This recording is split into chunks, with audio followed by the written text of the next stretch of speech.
Creo que los iraníes han entendido el cálculo estratégico o al menos los límites de lo que Israel puede hacer y lo que Estados Unidos puede hacer. Y por supuesto, con el tiempo y con el aumento de las demoras por parte de los iraníes, estas brechas seguirán quedando expuestas.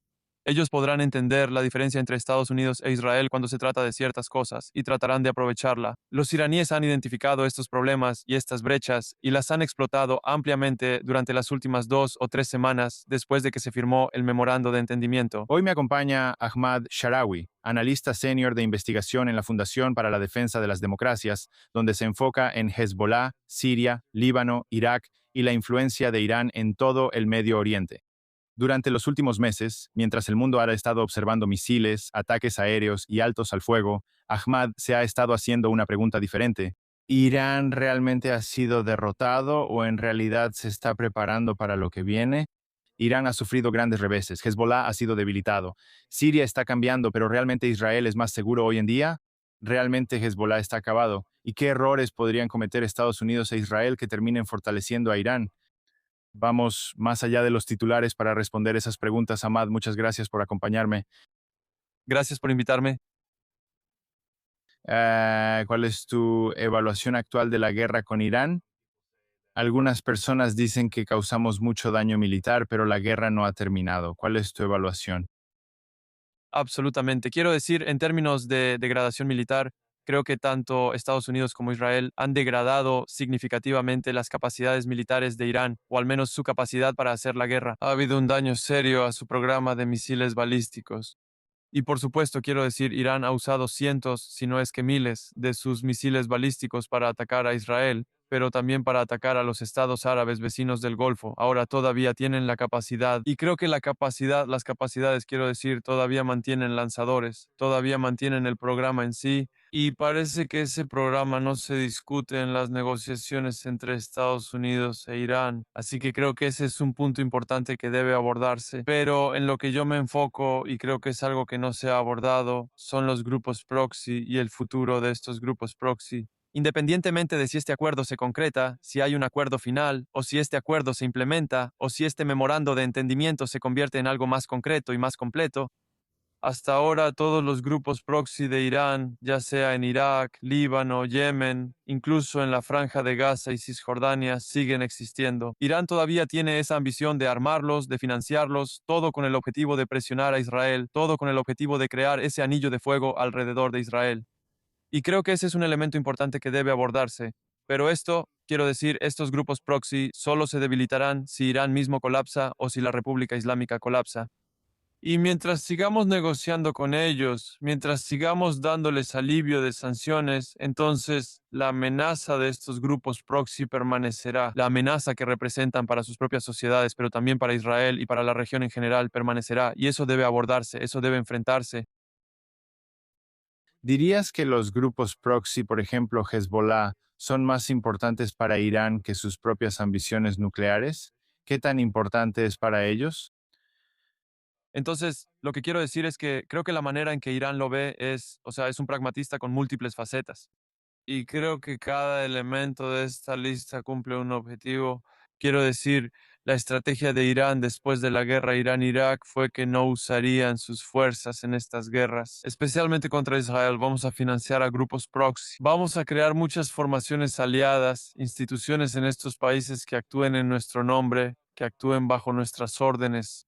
Y eso es Hezbollah para ellos. Y como muchos de los oyentes saben, Irán realmente presionó a Estados Unidos sobre la cláusula sobre Líbano y Hezbollah en el memorando de entendimiento. Quiero decir, en la medida en que vimos a Irán actuar contra Israel, el primer ataque, me refiero a ese ataque cuando Israel atacó en Beirut, Irán respondió con un ataque a Israel y esa fue la primera vez que respondieron a un ataque contra sus grupos proxy y no contra suelo iraní. Así que esto te muestra el alcance de la relación entre Irán y Hezbollah. Hezbollah, a pesar de ser libanés, a pesar de estar dirigido o al menos conformado por ciudadanos libaneses, aún reciben sus órdenes de Irán, del líder supremo. Siguen comprometidos con la doctrina de la República Islámica de Irán y con la revolución islámica. Y por eso Hezbollah es tan importante como el programa nuclear de Irán, es tan importante como el programa de misiles balísticos de Irán. Todo esto sirve para presionar a Israel, para amenazar a Israel y amenazar a toda la región en su conjunto. Ahora, incluso con sus grupos proxy, obviamente va a ser muy difícil para Irán derrotar a Israel y a Estados Unidos. Pero, ¿cuál crees que es su nueva estrategia? ¿Se ha convertido la diplomacia en su arma más reciente? Quiero decir, depende de a qué grupo proxy te refieras, y creo que cada uno sirve a un interés diferente, sirve a un interés distinto. Tienes a Hezbollah, ese es el que está cerca de Israel, ese es el que tiene armas que pueden amenazar a Israel a diario. Los hutíes en Yemen, por ejemplo, sí amenazan a Israel, pero la distancia no ayuda, no ayuda, así que puedes ver un misil balístico cada día, y me refiero, eso es en el punto más alto del conflicto, pero pueden servir como una carga para el tráfico marítimo en el Mar Rojo, por ejemplo. En Irak tienes grupos proxy capaces, tienen, quiero decir, mucha mano de obra y tienen influencia sobre el gobierno iraquí, y así cada grupo proxy cumple un propósito diferente. Creo que lo que ellos imaginan es una continuación. Quiero decir, a pesar de la grave degradación que los grupos proxy han sufrido después del 7 de octubre, pero Irán trabajará. Quiero decir, creo que su estrategia en este momento es reconstruir a estos grupos proxy, rearmarlos y darles los fondos que necesitan para que puedan volver al mismo nivel que tenían antes. Quiero decir, ahora la pregunta sin responder sigue siendo sobre los grupos proxy en la Franja de Gaza y Cisjordania, ya sea la Yihad Islámica Palestina o Hamas, donde las cosas son un poco más difíciles cuando se trata de armarlos. Quiero decir, ellos no eran los mayores beneficiarios de la ayuda iraní en comparación con Hezbollah, los hutíes y las milicias iraquíes. Pero creo que la estrategia general que tiene Irán cuando se trata de presionar a Israel y crear ese anillo de fuego se mantendrá. Es solo cuestión de cómo podemos detenerlo. Creo que mientras Estados Unidos se enfoque en eliminar las sanciones a Irán, o al menos en descongelar los activos, seguirá apuntando a los grupos aliados. Creo que todavía los vemos como organizaciones terroristas y creo que habrá más sanciones, ataques si es necesario, aunque quiero señalar que el marco entre Estados Unidos, Israel y Líbano, el que se supone que debe establecer zonas piloto en el sur del Líbano, aún no se ha implementado. Y creo que confiar en el gobierno libanés para desarmar a Hezbollah es un error. Así que ese sería otro tema a observar y vigilar de cerca en los próximos días, cómo reacciona Israel ante eso, cómo los libaneses demostrarán a Estados Unidos que son un socio confiable, pero sigo siendo muy escéptico de que sean capaces y estén dispuestos a hacerlo. Ahora, si las negociaciones continúan durante semanas o incluso meses, ¿crees que eso beneficia a Irán? ¿Y crees que eso es lo que están haciendo a propósito?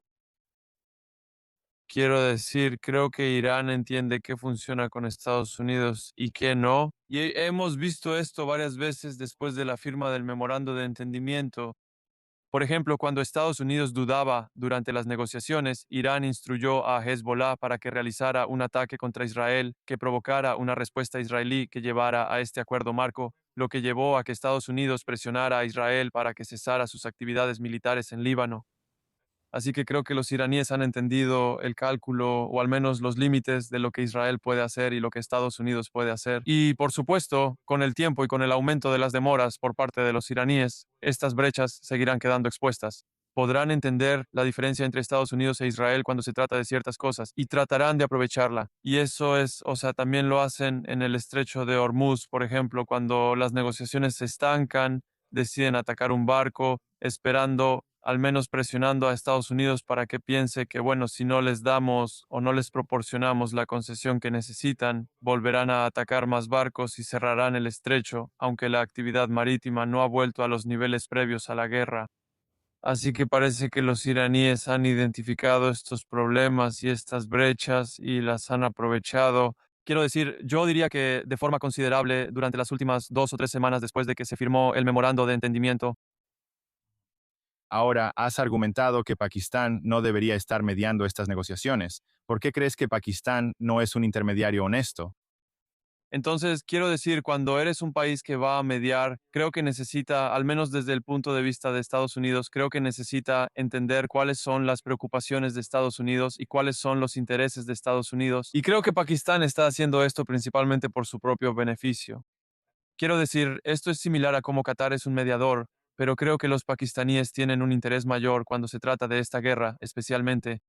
y expuse las razones por las que lo hacen. No es por interés hacia Estados Unidos o Israel. Creo que, especialmente cuando se trata de Israel, a los pakistaníes no les molesta la amenaza que representa Irán, y me refiero a la amenaza que Irán y sus grupos proxy representan para Israel. Pero creo que lo hacen por sus propias razones, principalmente económicas, para reabrir los estrechos y así poder comprar más petróleo de los estados del Golfo, pero también por razones internas. Y expongo en mi artículo que Pakistán tiene una enorme comunidad chiita, es el segundo país chiita más grande del mundo.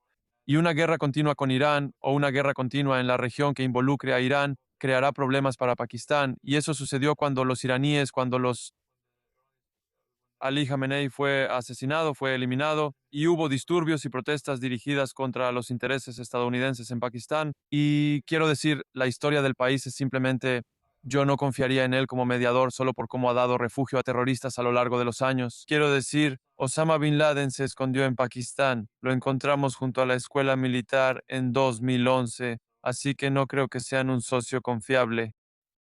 Son sospechosos. Y quiero decir, yo habría preferido a alguien más, otro país que tuviera un historial limpio. Y estamos viendo el resultado de este acuerdo. Lo sé, a veces no deberíamos culpar a los mediadores por un mal acuerdo, o al menos por algunas de las debilidades de cierto acuerdo. Pero los pakistaníes realmente han estado presionando mucho y presionando a Estados Unidos para que ceda en algunos de estos puntos. ¿Qué opinas de que Estados Unidos involucre a Pakistán, Qatar, tenga relaciones amistosas con Turquía, todos estos diferentes, como mencionaste, países dudosos que tienen diferentes motivaciones? ¿Por qué crees que Estados Unidos siquiera los involucra? Ese es un problema. Creo que sí lo es. Y bueno, obviamente para mí, por razones a largo plazo, creo que es porque estos países mantienen relaciones con actores desestabilizadores. Creo que los cataríes fueron usados como mediadores por su relación con Hamas, lo mismo con Turquía y lo mismo con Pakistán. Quiero decir, sería difícil para un país que no es amistoso con Irán mediar, porque ¿por qué realmente les escucharían? Parece que Estados Unidos entiende que para que las cosas, para que las negociaciones sucedan, entonces no necesitarías un socio con estos actores turbios por sus relaciones. Y bueno, creo que esa es la única razón o explicación que tengo de por qué Estados Unidos sigue eligiendo estos países. Ujú. Ahora, ¿qué tan dañado está Hezbollah? Han estado luchando por qué 2 años y medio e Israel los ha golpeado fuerte. Pero si, digamos, Israel dejara de golpear a Hezbollah, ¿cuánto tiempo crees que les tomaría volver a ser una amenaza militar seria? Bueno, depende de si Israel o Estados Unidos intentan evitar el rearme y la regeneración de Hezbollah y, por supuesto, del gobierno libanés. Pero me refiero a lo que vimos después del alto al fuego en Líbano entre Hezbollah e Israel, tras la primera fase del conflicto. Eso fue entre octubre de 2023 y noviembre de 2024. Vimos que Hezbollah quedó gravemente debilitado. Sus principales líderes fueron eliminados. Pero Israel tenía la libertad de actuar para golpear a Hezbollah, atacar a su liderazgo militar o cualquier amenaza inminente contra el norte de Israel. Eso realmente evitó algún tipo de regeneración, pero Hezbollah aún pudo armarse o rearmarse. Y creo que ha habido múltiples informes que demostraron cómo en ese breve periodo, o ese periodo entre noviembre de 2024 y marzo de 2026, Hezbollah pudo crear un sistema más descentralizado en preparación para la próxima guerra y pudieron conseguir armas a través del territorio sirio y pudieron conseguir armas a través de los puertos en Líbano. Pudieron conseguir fondos a través del sistema Hawala desde Irán, o me refiero por medio de intermediarios usando el sistema Hawala. Así que en ese periodo realmente lograron regenerarse, reclutar a más personas y conseguir más armas. Ahora, no al nivel que tenían antes del 7 de octubre, pero aún así eran capaces. Y vimos eso en el campo de batalla y durante esta fase del conflicto. Ahora, el paso importante ahora es evitar el rearme de Hezbollah y evitar la regeneración de Hezbollah. ¿Cómo se logra eso? ¿Confías en que Siria detenga o intercepte las armas que pasan por su territorio hacia Hezbollah? ¿Le das a Israel el derecho de atacar cualquier intento de rearme y regeneración? De nuevo, algo que tenían después de noviembre de 2024, pero parece que esa libertad de acción ya no existe en este nuevo marco. Así que los elementos más importantes en este momento son, necesitamos empezar a pensar en el día después. Necesitamos empezar a pensar en cómo podemos evitar que Hezbollah recupere su poder en Líbano y consiga más armas, más sistemas de armas y tecnología. y que pueda reclutar más gente. Y creo que mientras no pensemos en el día después, estaremos repitiendo el mismo escenario que tuvimos antes, en el que Hezbollah logra conseguir más armas, reclutar a más personas y obtener más dinero de Irán. Y volvemos al punto de partida con un formidable grupo proxy que sigue dispuesto a luchar contra Israel. Ahora, algunas personas argumentan que este es el momento perfecto para acabar con Hezbollah, pero has advertido que si se hace de la manera incorrecta, en realidad podría fortalecer a Hezbollah, ¿cierto? ¿Por qué? Tal vez puedas explicar tu razonamiento detrás de eso. Quiero decir, mi razonamiento es para un contexto específico. Sí creo que hay una oportunidad para acabar con Hezbollah y creo que es algo que debe hacerse, ya sea que Israel continúe presionando militarmente al grupo proxy o que el gobierno libanés presione políticamente al grupo respaldado por Irán. Pero lo que creo que es un error es usar Siria para presionar a Hezbollah y debilitar a Hezbollah. Y eso es porque he señalado esto varias veces, que Hezbollah usará eso como una causa para cerrar filas en torno a la bandera. Hezbollah usará el trauma de la ocupación siria desde 1976 hasta 2005 para obtener más apoyo incluso de las comunidades anti-Hezbollah en Líbano, los cristianos, los drusos y los musulmanes sunitas. Porque, de nuevo, durante esos 29 años, el gobierno sirio oprimió a los libaneses, torturó a los libaneses y asesinó políticamente a muchos políticos libaneses antisirios. Así que hay una memoria y un trauma que existen en Líbano por cualquier incursión siria, por cualquier aventura siria en Líbano. Y creo que lo importante aquí es que Siria puede desempeñar un papel positivo en Líbano al evitar el rearme de Hezbollah, pero una incursión dentro del Líbano solo fortalecerá a Hezbollah, ampliará su base de apoyo y les dará cierta legitimidad para mantener sus armas, y al final debilitará al gobierno libanés y su monopolio del poder. Y de nuevo, como dije antes, volvemos al punto de partida donde Hezbollah gana prominencia política entre los libaneses o en todo el Líbano, sin importar la demografía. Y bueno, creo que ese es un gran problema porque en este momento la base de apoyo de Hezbollah son principalmente los chiitas libaneses. De hecho, es odiado por muchas de las otras sectas. Pero si Siria se aventura en Líbano, entonces podríamos correr el riesgo de darles más legitimidad popular, al menos entre la población libanesa en general. Ahora, supongamos que Hezbollah desaparece mañana. ¿Quién llenaría ese vacío dentro del Líbano? ¿Podría ser alguien peor? Quiero decir, yo esperaría que fuera el gobierno libanés, pero si Hezbollah desaparece, y digo, eso es mucho suponer, porque la forma en que veo estos movimientos es que siempre saben qué hacer, incluso si usualmente hacen pausas y dicen que ya no están luchando, que están tomando un descanso y todo eso, y hasta que resurjan y estén interesados en gobernar o, por ejemplo, se conviertan en una organización social. No estoy diciendo que Hezbollah vaya a hacer eso, pero siempre intentan, como todos estos grupos violentos, integrarse en la sociedad y reinventarse como organizaciones menos violentas y menos radicales, hasta que llegue el día en que ellos regresen. Así que no creo que Hezbollah desaparezca en este momento. Creo que todavía mantienen una gran base de apoyo entre los chiitas libaneses. Creo que incluso los programas sociales que el grupo ofrece a los chiitas libaneses realmente ayudan a reforzar el apoyo que reciben de su amplia base.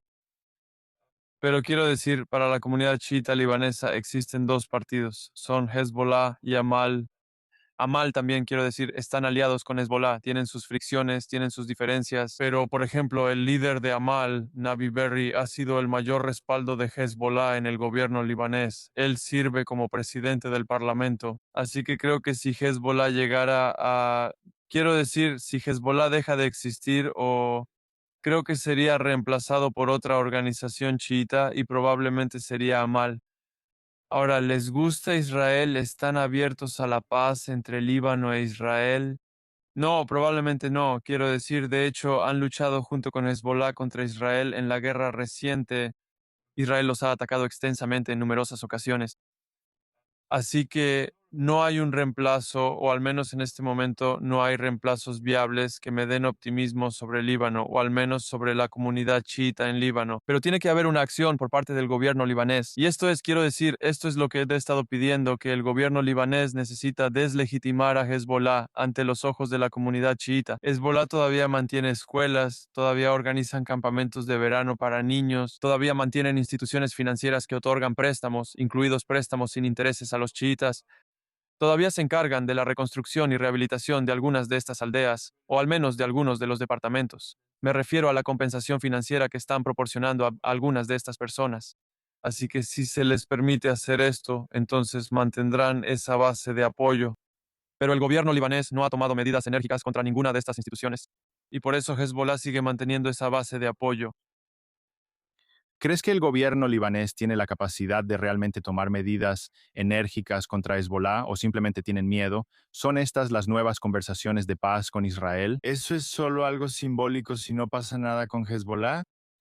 Así que creo que es completamente eso y mantiene el miedo y del Estado. O sea, mi investigación sobre esto es seguir degradando a Hezbollah militarmente a través de las fuerzas de defensa de Israel mediante acción militar y políticamente presionar a Hezbollah y Teherán usando al gobierno libanés. O sea, Hezbollah no desencadenará una guerra civil si el gobierno libanés cierra un banco de Hezbollah. O sea, podrían volverse violentos si entras a un almacén y les confiscas las armas, pero no lo harán. O sea, las consecuencias no serán las mismas si es un banco o una escuela la que está cerrando o si no autorizas una organización social. Así que les estamos pidiendo que hagan lo mínimo indispensable. Y por ejemplo, algunos de estos bancos de Hezbollah no están autorizados por el Banco Central libanés. Sus licencias han sido revocadas, pero siguen operando. No han tomado medidas al respecto. Entonces, o sea, creo que ahí es donde está el problema. Creo que hay mucha disposición para tomar medidas enérgicas contra estas instituciones. Ahora hablemos de Siria por un momento. ¿Puede Israel realmente confiar en el nuevo gobierno de Siria hoy en día? ¿Cuál es el malentendido que la gente tiene sobre el nuevo liderazgo de Siria? Creo que el trasfondo del liderazgo sirio debería preocupar a Israel. Creo que entienden que el grupo está dirigido por ex yihadistas que formaron parte de Al-Qaeda. Quiero decir, Ahmad al-Sharaa, él mismo estaba liderando Al-Qaeda en Siria. Creo que hay espacio para la cooperación cuando se trata de amenazas compartidas. Sí, existe una relación muy limitada y pragmática que puede darse, que ambos países pueden tener, especialmente al tratar con Hezbollah. Los sirios ven a Hezbollah como una amenaza. Hezbollah ha utilizado territorio sirio para introducir armas de contrabando. Han llevado a cabo ataques terroristas dentro del Líbano, dentro de Siria. Células de Hezbollah han realizado ataques terroristas dentro de Siria. La forma en que los sirios los ven, o al menos este nuevo gobierno, es que estos tipos apoyaron a Bashar al-Assad y los crímenes que cometió contra el pueblo sirio durante la guerra civil y que por eso no deberían estar cooperando con ellos. Pero creo que Israel ve, quiero decir, por supuesto, Israel ve a Hezbollah de la misma manera. Así que creo que hay espacio para la cooperación, al menos para compartir inteligencia y para evitar que Hezbollah aproveche la inestabilidad en Siria para conseguir más armas. Ujú. Entonces, incluso sin una paz formal, ¿cree que Israel y Siria podrían, ya sabe, convertirse en socios de seguridad contra Hezbollah? Absolutamente. Sí, quiero decir, creo que hay algún tipo de coordinación entre los dos países. Quiero decir, ha habido ejemplos recientes donde los sirios han arrestado células de Hezbollah que planeaban atacar a Israel desde Siria y creo que al menos hay algún tipo de coordinación entre los dos países, si no es que comparten inteligencia cuando se trata de amenazas compartidas. Ahora, de todos los grupos aliados que tiene Irán, creo que las milicias en Irak son de las que menos se habla, o al menos yo escucho menos sobre ellas. ¿Qué son y qué tan grandes son? ¿A quiénes atacan? ¿Cuál es su propósito?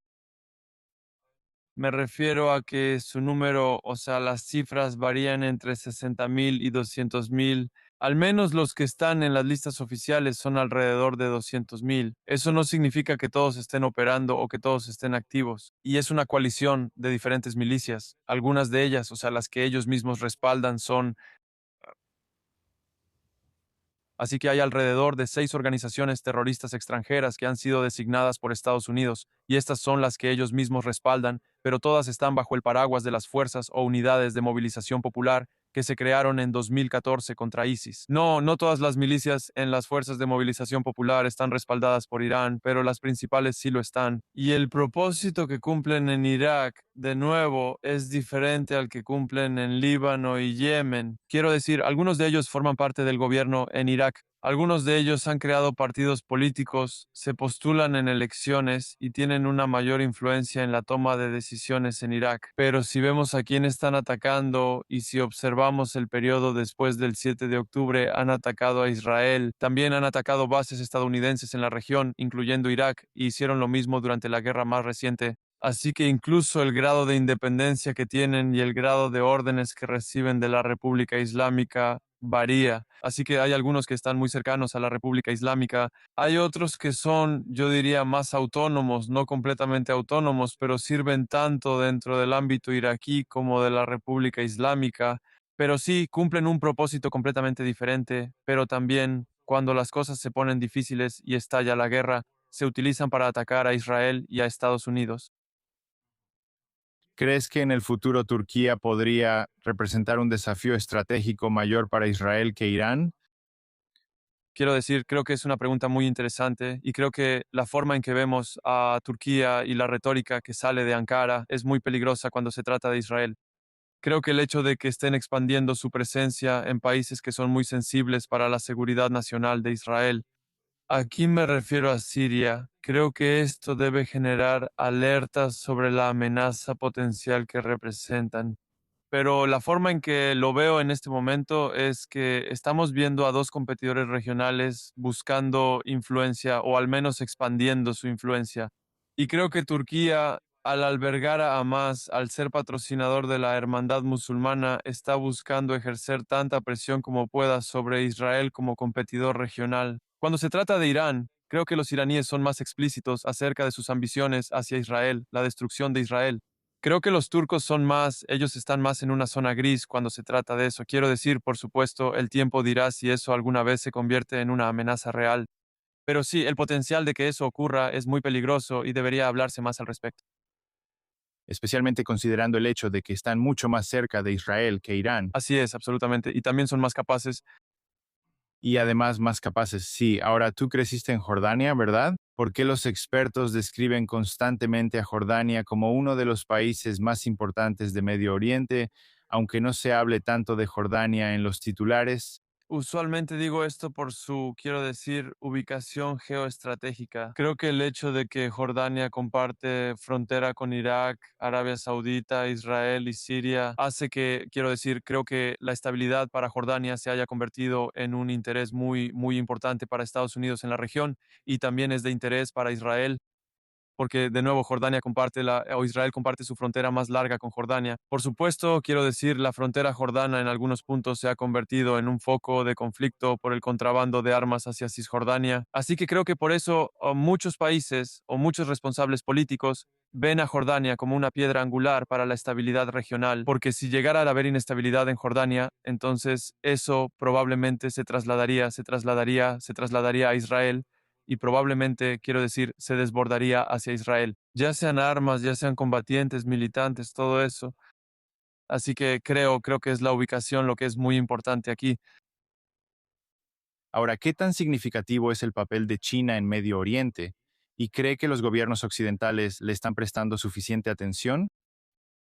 Quiero decir, si lo ves así, el interés chino ha sido principalmente económico y ellos buscan mercados en los que puedan entrar fácilmente y se enfocan en ciertos sectores que son muy rentables para ellos.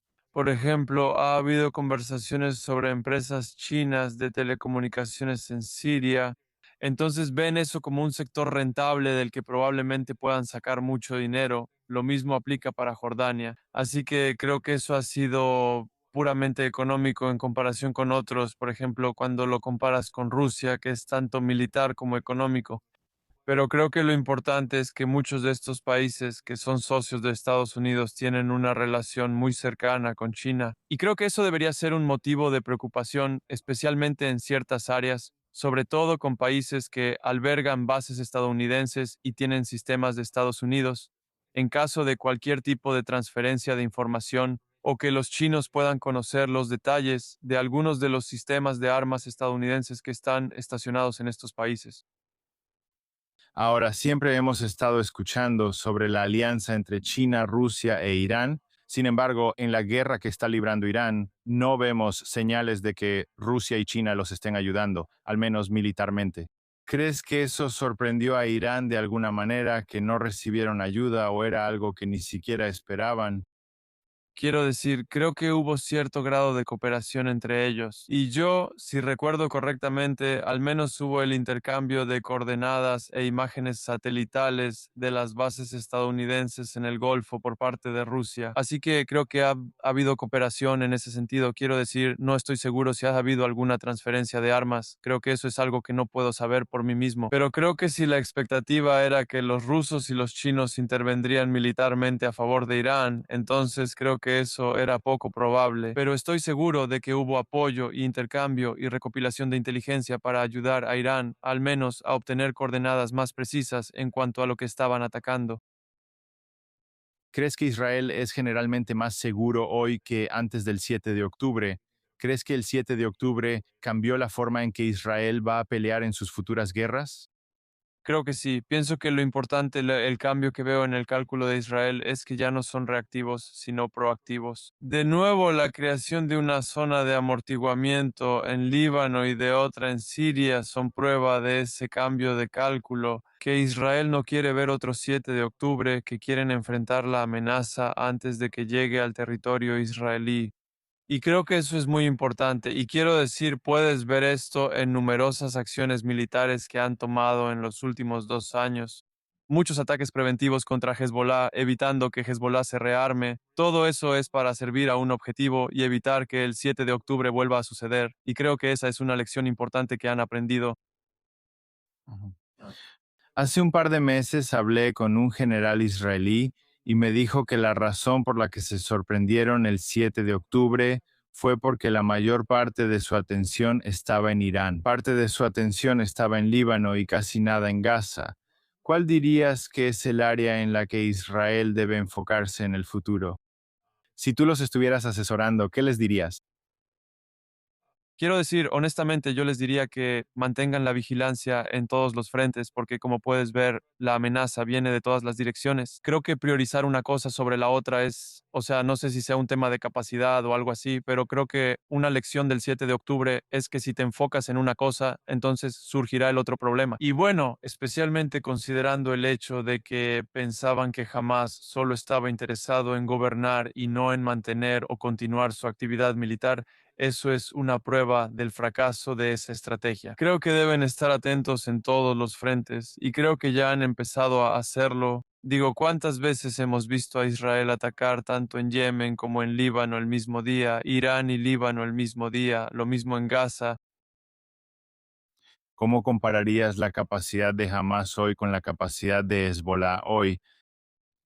Creo que Hezbollah tiene más capacidades que Hamas. Pienso que Hamas ha quedado gravemente debilitado y eso es porque, de nuevo, estamos hablando de un territorio más pequeño y creo que en términos de controlar los puntos de acceso, Israel ha demostrado que puede hacerlo fácilmente en Gaza o al menos más fácilmente que en Líbano. Pero Líbano es un país soberano o al menos Líbano comparte una frontera con Siria que Israel no tiene bajo vigilancia, mientras que en Gaza sí tiene bajo vigilancia todos los puntos de entrada.